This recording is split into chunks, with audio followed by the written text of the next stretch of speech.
Hello and welcome back to the use and abuse of Laura Endicott. This is scene 2 of chapter 5, First Rites, Last Rites. The very Reverend Prebender Throckmorton was a child of his time, born in the last century, don't you know, though if barely. He had been buffeted by the Enlightenment to the extent that his words rang hollow behind the pulpit. He did manage to get through the motions, there at Lady Montford's memorial, but that was about all he could muster up. I sat there in the unyielding pew as primly as possible with my two charges, one on either side of me. They were not expected to speak, of course, but then again neither was Sir Hugh himself, though there were testimonials aplenty from friends and local hangers-on. I closed my eyes to the utter convenience of the family having no close kin at hand. Hargreaves had the pedigree, and indeed was more truly family than any distant third cousin. A cadet line, surely a left-over from another age. And yet, somehow, Olivia had inherited the aristocratic dudgeon, and that with a vengeance. Her will was her law, and even her sister, ill-used and with a heart manipulated in the most slatternly of ways, had as well an awareness that if she simply desired something or other, then she should damn well have it, or, in her case, have at it. Girls, this is the time when you greet the guests, all in a line. Neither of them had been to a funeral. Now that said, the body itself was to be laid to rest in the family plot on the property of the estate. I shivered, recalling that that same property had both an official cemetery and then very much a series of unofficial ones, given all of the murders of late effected within its bounds.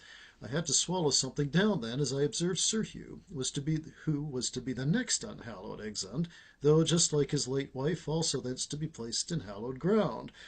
The girls and I had made our pact, and thence our plan. Well, it was wholly Olivia's plan, of course.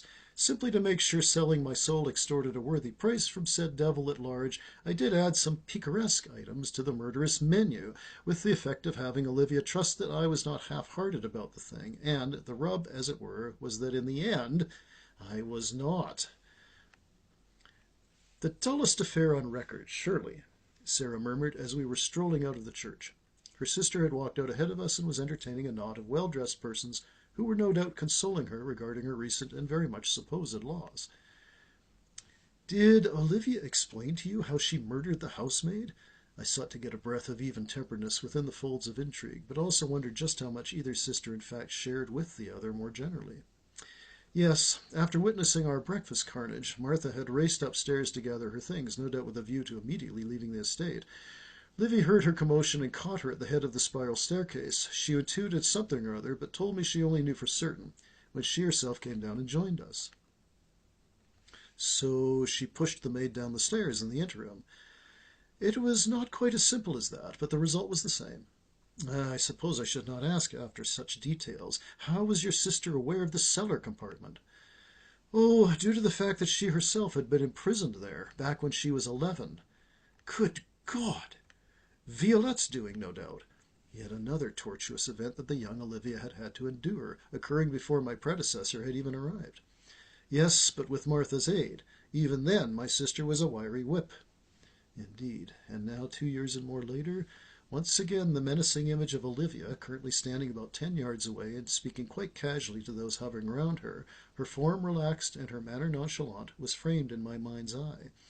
I had to beware of demonizing the child, since this would confer upon me no better honors than those against whom she had taken her retribution.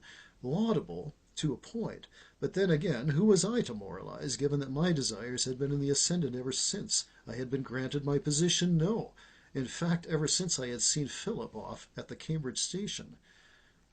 Sarah, I am nothing but revolted at how the both of you have been treated. I am grateful, Laura. It is a wonder to me that you yourself have been so free of mistreatment, and coming from your social class. But perhaps it is a function of isolation, of a breeding which takes for itself both the land and its people. Is this the deeper reason why you wish to leave Armand when you come of age? It is part of it. It is what one becomes, if you will. It is not just attaining a certain status in society, having cultured tastes, knowing one's rank. It is more about not being able to adapt. The world has left us behind. I would like to run and catch it up, see what it has become in the meanwhile. I can only encourage you to do just that, But given you suggested that Philip and I rusticate in what shall become your property, how can I encourage you thusly? I know the difference between encouragement and flattery.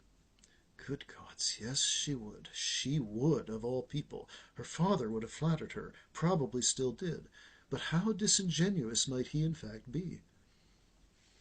I am myself sincere in my wishes for you, Sarah. I count it as part of my tutelage of you, and I do believe you shall overcome this false beginning. My sister, too, is not irredeemable. Ah, but does she want to be redeemed? Do we not need the one who treads the darkness on our behalf?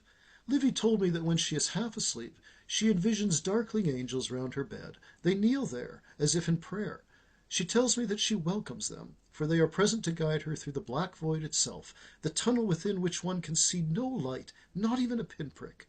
This is the space, for I dare not imagine it as an actual place, you know, wherein regular angels truly fear to tread. And you, Laura, are a regular angel. I had no words for this explication. Sarah had turned away and was now greeting yet other attendees. For a moment, for more, I was lost. Everything I had just heard made complete and utter sense in itself, and yet when placed under the lens of social life, of culture, of familial relations, its sense evaporated, as if I were living in a Gothic nightmare. Surely Olivia's visions were the product of the usual skewing of the sensate when not fully alert. Everyone reported such things. But not such beings. No, not angels with wings of jet and features furrowed, angels which indeed looked like Olivia herself. Now I began to enter the phantasm of the very isolation Sarah had insightfully noted. Olivia was far stronger than one would expect, far more ruthless, brilliantly sharp, and seemingly unknowing of her common humanity. Yet she had been tortured as well as mocked, betrayed by both mother and father, ignored as an object of both desire and love alike, and had generally been left to the fishes. I gazed over at her, still holding conversation. It was then that I decided, no matter what might come of it, or became of me, that I must throw my hand in with the guileful shadow angel. That is, if she would accept such a paltry offering. For Sarah had correctly identified me as well. If I were at all compassionate and concernful, and certainly to most outwardly looking like an angel upon the earth, I was nevertheless but a regular one, and thus utterly unfit to wade into the monstrous depths of human psyche and soul alike.